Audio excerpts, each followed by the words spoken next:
Ang hirap talaga ng buhay. Nung bata kami, ng mga kapatid ko, namulat ako ng kahirapan. Hindi kami mayaman, hindi rin kami pobre.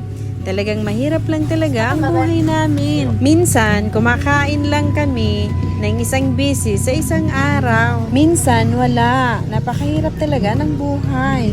Minsan, masarap yung ulam namin. Alam niyo kung anong ulam namin? Yung uwel at saka tuyo. Tapos, prituhan ng daing. Napakasarap na yun sa amin. Yun ang first class namin na ulam. Sa totoo lang, nakakatulog kami nang walang kinakain. Dahil walang maluto. Daga lang na saging ang kinakain namin ng 24 hours. Ang problema nga lang, ang tiyan at ang mga puwet walang hinto sa kakautot. Tuwing umaga, problema namin pagkain. Pagising namin, wala na ang tatay at nanay. Naghahanap ng kakainin namin para makapag-aral. Wala kasi silang trabaho. Si nanay naglalabada lang. At si tatay, tamad, ayaw magtrabaho dahil matanda na. Nirip lang kasi ng nanay ko ang tatay ko. Ayaw kasi sana ng tatay ko na mag-asawa at magkaroon ng anak dahil ayaw niya ng may responsibilidad. Ikaw guys, anong masasabi mo? Comment lang kayo guys kung sino yung nakarelate at nakaranas ng kahirapan sa buhay noong mga panahong 80s, 90s. Sa totoo lang, masarap talaga magprito ng daing. Pagkatapos, yung ungwel ng pinagprituhan, lagyan mo ng tuyo at ibahog sa kanin. Yan ang madalas namin kinakain at tinuulam. Pero sa totoo lang, napakahirap talaga ng buhay. Kung taga-bukid ka, nakarelate ka ng ganitong kwento. Inuutosan ako ni nanay na bumili sa tindahan ng tuyo at suka at uwel. At pagkabili ko ng tuyo ay nahulog sa kanal. Tapos, nang tinanaw ko ni nanay kung nasa na yung uwel, sabi ko nahulog sa kanal at nabuslot. Ayun, pinalo ako ng pinalo dahil wala nang pagprito ng daing. Hirap kasi noon hanapin yung ₱1. May kukwento ako sa inyo dahil nung panahon, bata pa ako, nakakain ako ng ₱1. Dahil nga, nag-aagawan kami ng kapatid ko kasi ayaw kong ibigay sa kanya. At nang nilagay ko sa bunganga ko para taguin ko sana, ayan, nalunok tuloy.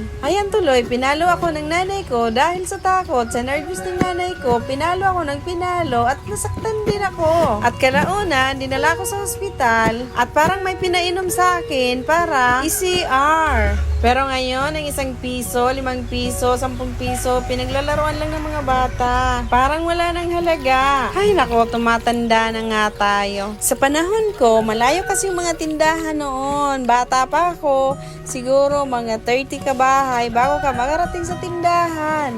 Ang layo talaga ng mga tindahan noon. Uutusan ka, ₱10 or ₱5 bibigay sa'yo pag bibili ka lang ng uwel toyo na ripak doon sa malayong malayo. Inuutusan nga ako ng nanay ko, talagang umiiyak ako dahil napakatamad ko talagang pumunta doon sa malayong malayo ng mga tindahan. Pero ngayon, lahat ng bahay may tindahan na. Kung anong malakas yun, gagaya ako.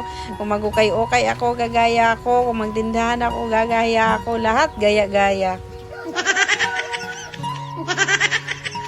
Dahil sa gaya-gaya, yung iba may depression na, may anxiety na, may nervous na. Iba na talaga ang panahon, hindi mo na maasahan. Puro gaya-gaya, walang original. Yun ang sinasabi nila, talagang gano'n ang realidad. Walang reality.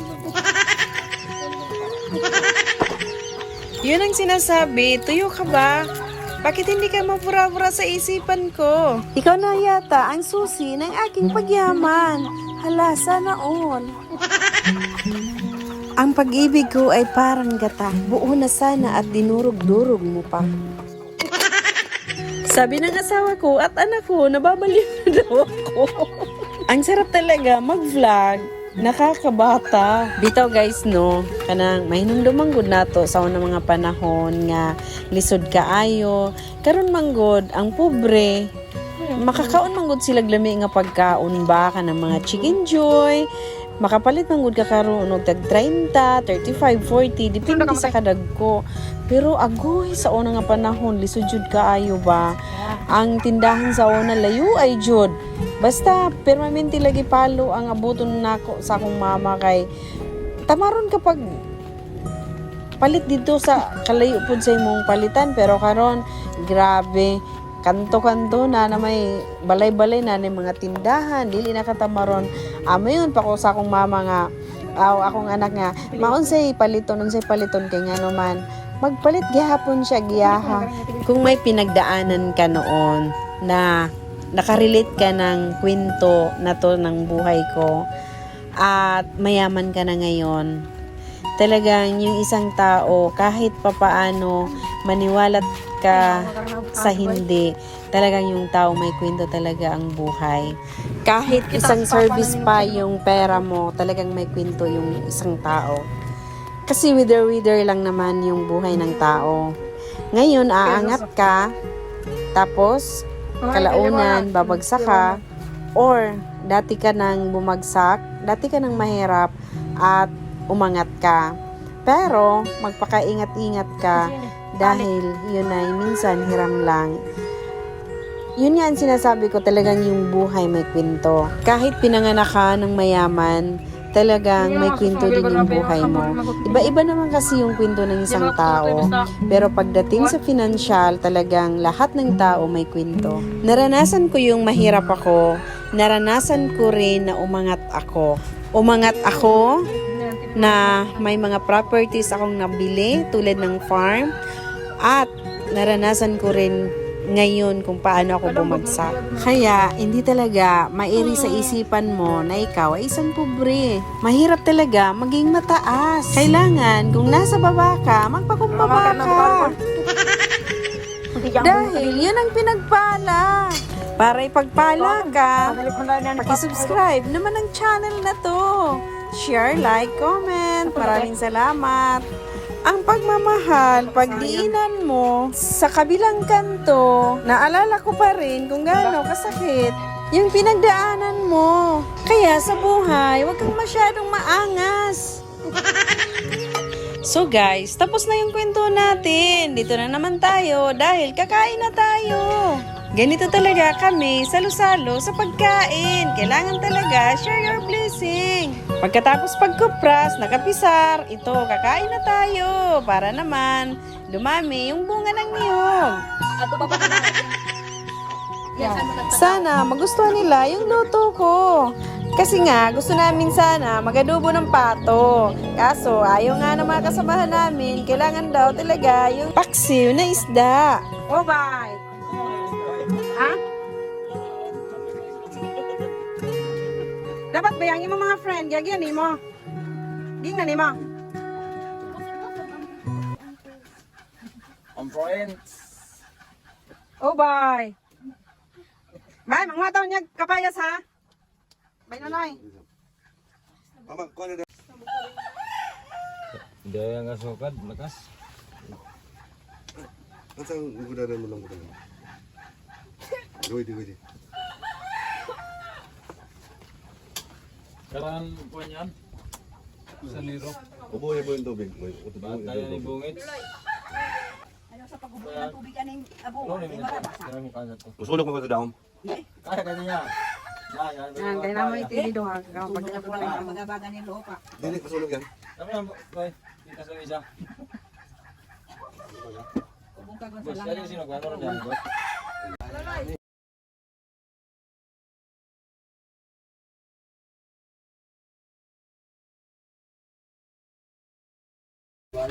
Kuha na lang ito sa ano. Kung dapat ako nun ng kuhan, bisyo na kayo sa. Sino ang asawa nan? Si Bay ko no. Papasuloy. Bye. Apa man lang ang napatas mo. Oh. Guys, ilahin na siya. Kaya dili man gud siya musalo diri sa mua. Oh, doon. Hindi siya mukha sa niya. Nasa sariling kuhan, plato. Loy, tagayak sige be. Oo. Gawin din kayo mapasuay. Oh, tara, sinong ba? Putulay mo ba? Ito mo. Nay, dili ka sige nay. Sige ka mo. Ako ba? Oh, Halika mo. Ako muna ang kasabihin mo gawin. Uy, tiga, sali Loy, ang talong diri Loy. Talong. Nasasagod si sabog din talong. Yan talong ka na, kayo. Hindi ako madalaw. Si Boy, tapang. Nay, Elia. Si Elia. Gusto niya, mag-solo lang siya, solo flight. Yan. Wala, napatakilid ha. Ibitay dong. Gawin yan. Oh, yan. Let, let. Yan ang group ng bay. Sila yung bay. Alina yan. Alina ba? Yan, buyag tagay ng sabor. Gusto nga to, lugar ko no kay ano may kan mo, lugar ko no nasaan. Ang sige to ko sang kwan ni Nong Nong sito. Sige to. Sige to bay. Kita ka lang. Ayaw ni gini bay. Kita ka lang bakit ko. Wala sa magaling ka onay. Hindi ako sa singili.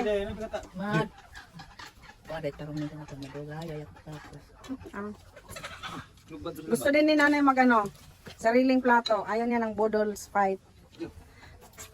Lo, ayan ko. Tika lang. Yes, boss. Dali ko si boss.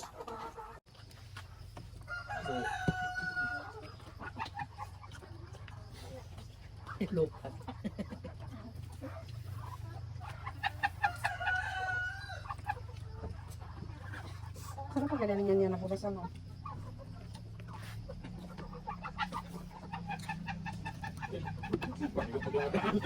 Ha.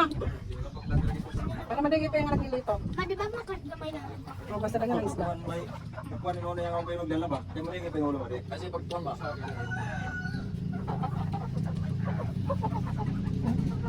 Kaya na kung wala ko nila. Tunggo. Yan.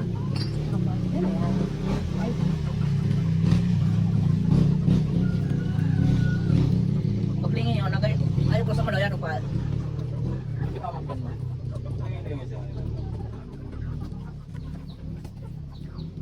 Bye. Ano ka ni Bay? Go. Dali ba?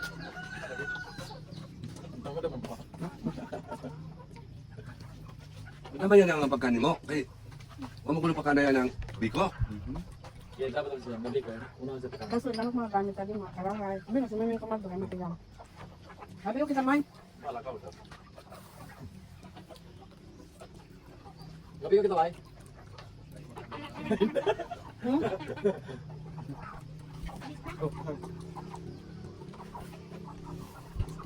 ang natulog mo?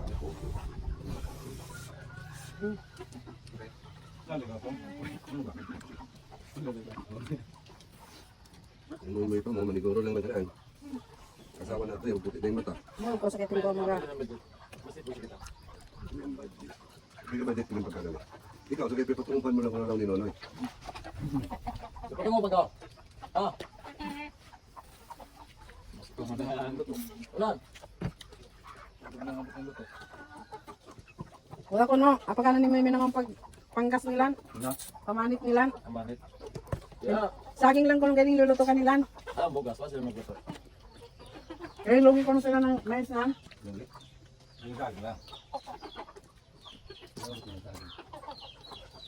Ano ito matinain na yun?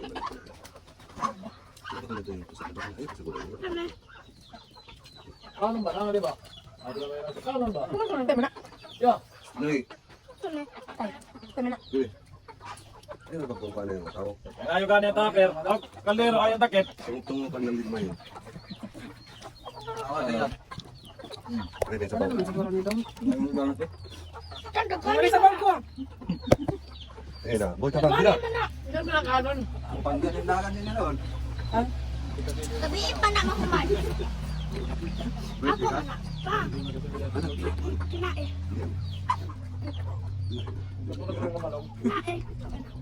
Anong doon ha? Ganito na ito. Ang ito mamugong ka saan? Malingi na ida, dito yan magpupo ng baba. Pero kung malapad-lapad, dugay pa lagi tuyok. Ako. Ano pala pag yung mo? Ayaw ba yung badyagan?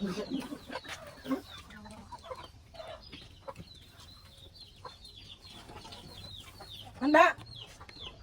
Ay! Pwede ba kita yung si kulay? Ano mo yun? Ano dyan? Ay, ganyan. Pwede nung pwede. Hindi ka ito. Magkamahan mo motor mo dahil. Ang trabaho mo lagi. Yang matigaran ko sa niklat. Hindi ka niya matigaw. Oh, hindi ko ito. Nagkagul ako, di ba magkamahan mo kaya sa kanya motor mo? Ah, ano ba yan? Kasi problema ng motor ko kay hindi ba? Urot na dong. Budol fights yun sinunoy bay. Kapa? Ha? Di anda man ko dyan yung kimada. Ang patukano noy? Napay ka nun dito? Ha? Dugan pa? Kaya ko. Ito po, Ba na